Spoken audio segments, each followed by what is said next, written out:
का नाम है, अल्लाह के दोस्त का नाम हजरत मजनू है। मैं अपनी तरफ से नहीं, फतावा रज़विया जिल्द नंबर 6 पेज नंबर 210, काला इमाम अहमद रजा फ़क़ाल जुनैद बगदादी इन्नल मजनून बनी आमिर काना मिन अहिब्बाइल्लाह तआला सतरा शानुहु बेजुनूनिही बिलैला। आला हजरत फरमाते हैं कि सैयदना जुनैद बगदादी ने फरमाया, मवाहिबुश शरीफा इमाम ज़रक़ानी की किताब मवाहिबुश शरीफा इमाम ज़रक़ानी की किताब मवाहिबुश शरीफा में जुनैद बगदादी के कौल को नकल किया गया है कि जुनैद बगदादी ने कहा, हजरत मजनू अल्लाह के वलियों में है, हजरत मजनू अल्लाह के दोस्तों में है, हजरत मजनू अल्लाह के महबूब है, महबूब। लेकिन उन्होंने अपनी विलायत को अपने जुनून से लैला की मोहब्बत को पर्दा बना करके छुपा दिया, अपनी विलायत को अपने जुनून से लैला की मोहब्बत को पर्दा बना करके छुपा दिया। गोया वो लैला से मोहब्बत नहीं, अल्लाह से मोहब्बत करते थे। वो लैला से मोहब्बत नहीं, रसूल से मोहब्बत करते थे। वो आशिके लैला नहीं, आशिके इलाही थे। वो आशिके लैला नहीं, वो आशिके रसूल थे।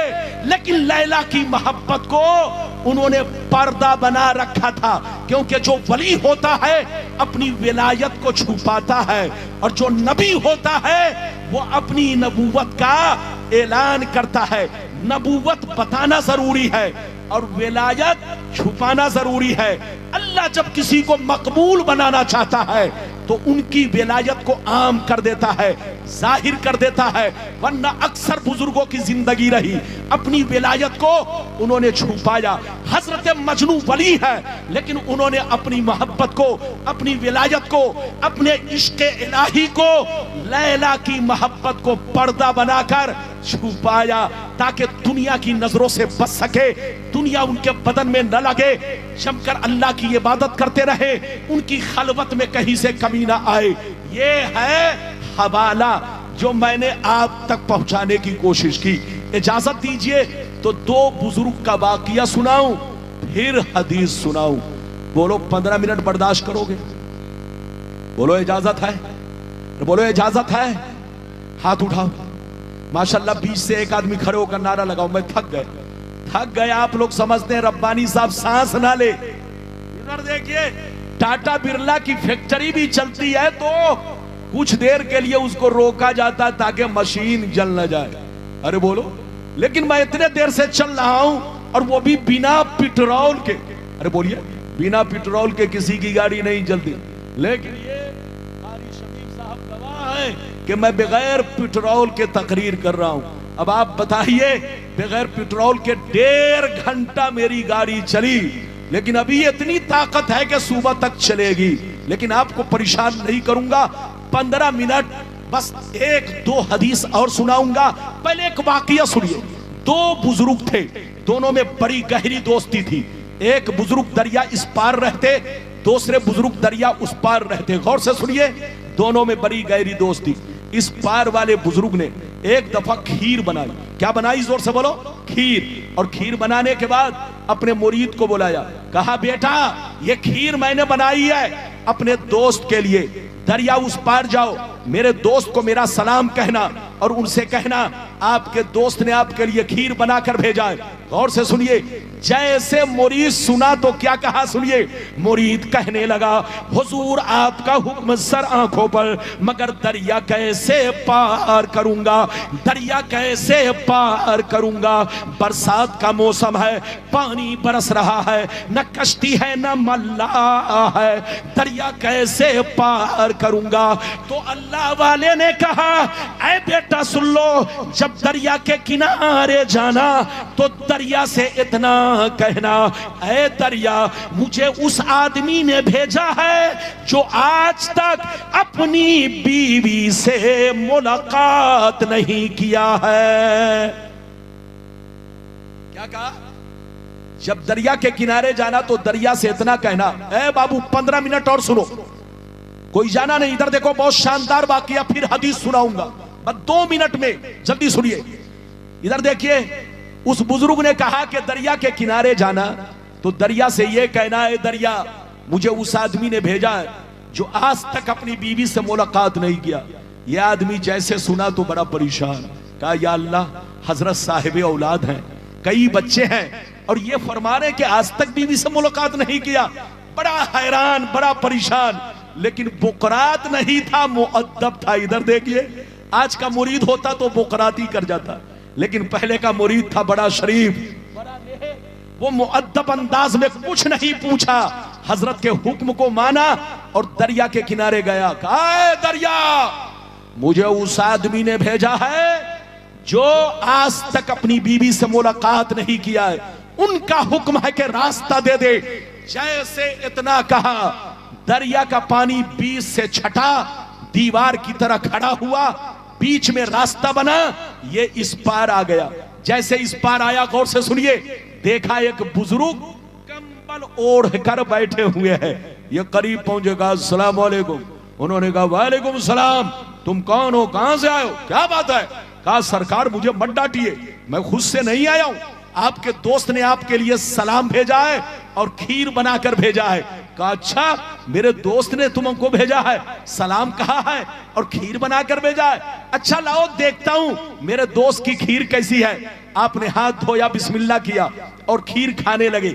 जब खा चुके तो जवान कहता है हजरत इजाजत दीजिए ताकि मैं अपने घर को वापस जाऊं।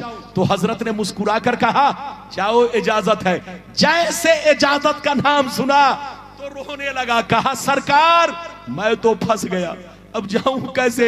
उधर से तो आ गया मगर इधर से जाऊं कैसे? तो हजरत ने कहा आया कैसे था? कहा हजरत ने, आपके दोस्त ने मुझसे कहा था दरिया से कहना कि मुझे उस आदमी ने भेजा है जो आज तक बीवी से मुलाकात नहीं किया। जैसे मैंने इतना कहा, दरिया का पानी रास्ता दिया, मैं इस पार आ गया। इस बुजुर्ग ने सुना तो बहुत तेज मुस्कुराया और मुस्कुराने के बाद क्या कहा सुनिए। मुस्कुराने के बाद कहा अरे बेटा सुन लो, अब दरिया के किनारे जाना, अब दरिया के किनारे जाना तो दरिया से इतना कहना, ऐ दरिया मुझे उस आदमी ने भेजा है जो 30 साल से कुछ भी नहीं खाया है। क्या कहा? 30 साल से कुछ भी नहीं खाया। यह आदमी सुना तो इधर देखिए बड़ा परेशान। का या अल्लाह, पहले वाले हजरत की मानने, पहले वाले हजरत की बात तो कुछ मानने की भी है, लेकिन ये दूसरे वाले हजरत ने तो दिमाग खराब कर दिया। हजरत ने कहा मेरे सामने अभी खीर खाए और कह रहे कि 30 बरस से कुछ नहीं खाया। आखिर राज क्या है, मामला क्या है? गौर से सुनिए, बात तो समझ में नहीं आई मगर अल्लाह वाले का हुक्म था। दरिया के किनारे पहुंच गए, दरिया से कहा है दरिया मुझे उस आदमी ने भेजा है जो 30 बरस से कुछ नहीं खाया, उनका हुक्म है कि रास्ता दे दे। जैसे इतना कहा, दरिया का पानी रास्ता दिया, ये इस पार आ गया। जैसे इस पार आया तो देखा वही बुजुर्ग जिन्होंने खीर देकर भेजा था इस पार खड़े होकर मुस्कुरा रहे। ये करीब पहुंचा, कहा अस्सलाम वालेकुम। उन्होंने कहा वालेकुम सलाम। बेटा क्यों परेशान हो? कहा सरकार परेशान करने वाली बात तो है, आपकी शादी हो गई है, साहिब औलाद है, कई कई बच्चे हैं, आपने फरमाया आज तक बीवी से मुलाकात नहीं किया और उन्होंने मेरे सामने खीर खाई और कह रहे 30 बरस से कुछ नहीं खाया। ये परेशान करने वाली बात तो है। तो हजरत ने कहा बेटा परेशान करना मेरा मकसद नहीं है, मेरा मकसद तुम्हारी आंखों से पर्दा हटाना है, तुम्हारी जिंदगी को बदलना है। ए बेटा कान खोलकर सुन ले, इंसान उस वक्त तक वली नहीं बन सकता जब तक के अपना हर काम अल्लाह की रजा के लिए न करे। आए बेटा आज तक न तो मैंने अपना कोई काम नफ्स के कहने पर किया, न उसने आज तक कोई काम नफ्स के कहने पर किया, अपने लिए किया। हम दोनों ने जो कुछ किया है वो सब अल्लाह की रजा के लिए। मुझको शादी की जरूरत नहीं थी, मुझको बच्चे की जरूरत नहीं थी, मुझको बीवी की जरूरत नहीं थी, लेकिन ये काम मैंने इसलिए किया ताकि नबी की सुन्नत अदा हो जाए। और उसको खीर खाने की जरूरत नहीं थी, लेकिन थोड़ी सी खीर इसलिए खाई ताकि बदन में कुछ ताकत आ जाए और हम जम के अल्लाह की इबादत करें, अल्लाह को सजदा करें। तो ऐ बेटा उनकी जिंदगी भी अल्लाह के लिए और मेरी जिंदगी भी अल्लाह के लिए कुरान की आयत सुनिए, इधर देखिए।